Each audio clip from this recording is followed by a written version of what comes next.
Welcome to the US Daily Brief YouTube channel. The war between Russia and Ukraine is escalating day by day. As we enter the 10 months of the war, the disappointments of Vladimir Putin continue to increase. The defeats of the Ukrainian war are mounting. The Russian leader is using all his attention and military power for the Ukraine war. For use in the Ukraine war, Mr. Putin had to withdraw his resources from Syria.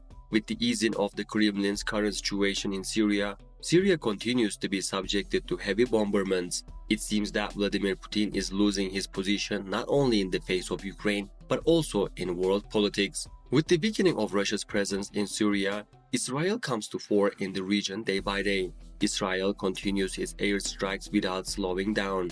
Israel has stepped up its attacks targeting Syrian airports in order to block smuggling routes to Iran's regional proxies. Tehran has increased shipments of military equipment and weapons via these airlines to its allies in Lebanon and Syria, making it a critical concern for the Israel Defense Forces. In September, the Israeli Air Force launched an attack targeting Aleppo airport before the arrival of an Iranian plane.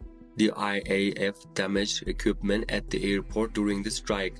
While the IF's presence in Syria is not new, the military branch's ability to carry out airstrikes from longer ranges have been enhanced by new modifications to the F-35s recently.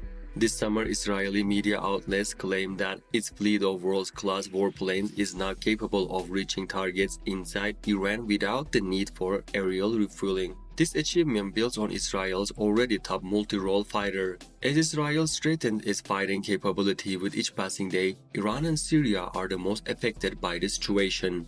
The Syrian army said that Israel killed 2 of its soldiers by hitting the air base in central Syria. Israeli missiles allegedly hit a major air base in a Syria's Homs province, killing 2 soldiers and injuring 3. We learned that the air base in Shayrat was recently used by the Iranian Air Force. An Israeli army spokesperson remained silent, not commenting on a question about the attack. A military source said the runway and underground facilities at Shayrat, including aircraft shelters, have undergone major expansion by the Russian military over the past 3 years. Security sources say that Russia, which maintains a large military presence in Syria, has forces stationed near the Shayrat air base and is using the base. Israel appears to have intensified its attacks on Syrian airport and air bases in recent months to prevent Iran from using its growing airlift lines to deliver weapons to its allies in Syria and Lebanon, including Lebanon's Iran-backed Hezbollah. The heavy defeats of the Russian army in the war between Russia and Ukraine caused the Russian army to lose its dominance, especially in the Middle East. In this case, the war for dominance in Middle East began to heat up. Iranian militants trying to exert serious pressure and dominance over Syria and Lebanon accelerated their activities. After these developments, Israel continues to show harsh reactions. Israel has been carrying out attacks in Syria for years against what it describes as Iran and Iranian-backed forces stationed there during the war that began more than a decade ago. Iran and Syria are embarking on a joint defense to protect themselves from major Israeli airstrikes. Air defense provided by and through Iran was reportedly brought to the area to deter Israel from carrying out airstrikes in Damascus. Syria and Iran are developing new air defense systems, including jamming and early warning systems, around Damascus to prevent Israel airstrikes in the region. According to the report, the new systems were built by Korean and Chinese companies and supplied by Iran under agreements reached between Syria and Iran. Sources also claim that Iran has brought 2 Bavar 373 air defense systems to Damascus, one located near the town of Rakla, located near the Lebanese border and about 30 kilometers north of Golan Heights. The last alleged Israeli airstrikes reported in Syria were carried out last week and targeted positions in coastal and central Syria. Our air defense intercepted enemy missiles in the airspace of Damascus and its countryside and shot down a few, Syria's official news agency said. While military analysts are skeptical of such claims, Syria claims it regularly intercepts Israeli missiles.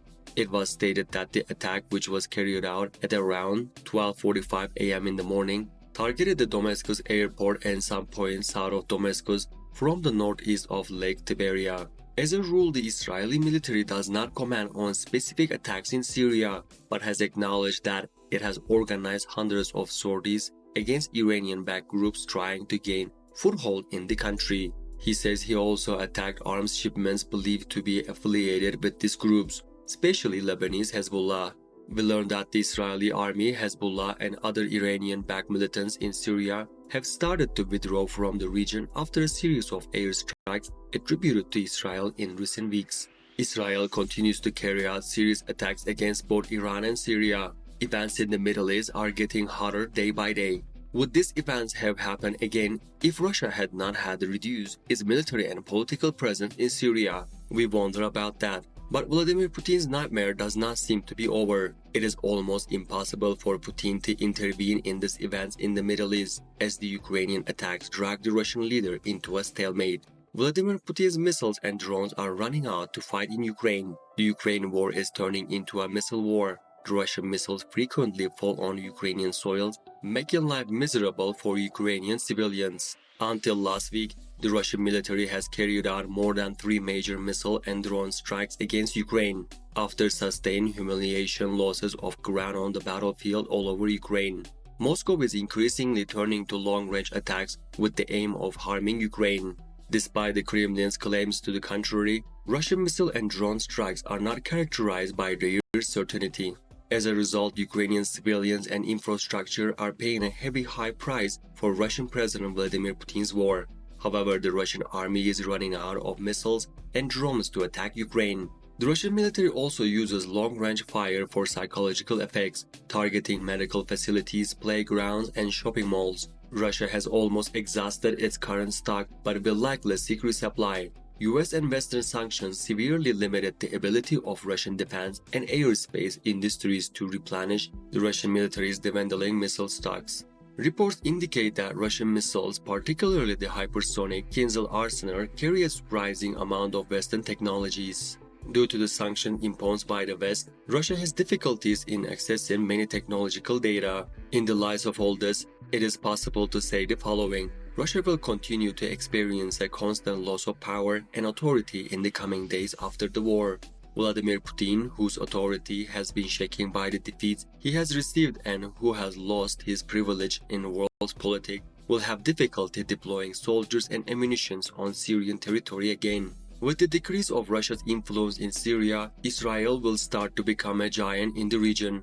Israel's political and military presence will pose a major problem for some countries, especially Iran, because Israel gave intelligence to dozens of countries about Iran's arms transfer to Russia. The Israelis are allegedly lobbying with allies through local missions to increase the pressure on Tehran. Israel's intelligence sharing with its allies on the issue did not include active lobbying until last month, as Israel walks a fine line to avoid tensions with Russia. Moscow began using Iranian-made suicide drones to devastating effect across Ukraine from the fall, and in recent weeks, its drones have crashed into Ukrainian energy infrastructure and civilian targets. Due to the situation in Ukraine, Israel started to look more warmly to the idea of active lobbying. Israeli officials regularly cite the strategic need to maintain freedom of operation in Syria, whose airspace is largely controlled by Russia, as part of their efforts to prevent Iran from reaching their doorstep, and see no harm in launching serious airstrikes on this reason. The effects of the Russian-Ukrainian war have now crossed continents and started to affect other states in some ways. The destructive winds of the war began to blow, especially in the Middle East lands. It seems difficult to get an answer from Russian leader Putin to Israel's attitude. But it's really hard to predict Vladimir Putin's next move. Therefore, we will wait and see new developments.